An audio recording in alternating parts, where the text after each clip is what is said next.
what we think was totally unnecessary. When you look at what this country is going through, parents are unable to take their children to college, families are unable to put food on the table. We have challenges in hospitals where people are being told to give cash before they are treated, including patients who are undergoing dialysis, and they have been turned away.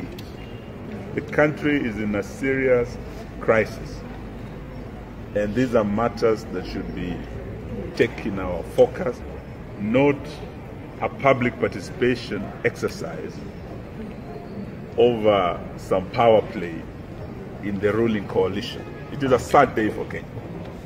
But what is even sadder is the violence that has accompanied this process. And this violence has been seen across the country. We've seen it in Kiambu, where our clan governor Waititu was, and up to now we do not know what happened to him, but we do know there was violence there.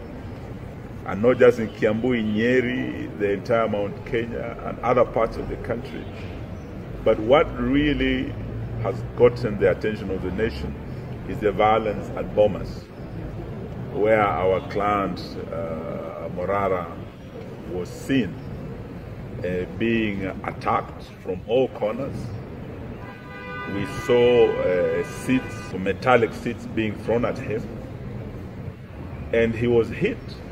In fact, we saw him getting attacked on live television. And we want to thank the court for the indulgence they have extended to us as his legal team, to note that indeed, because of the violence, our client has been in Nairobi hospital as we speak.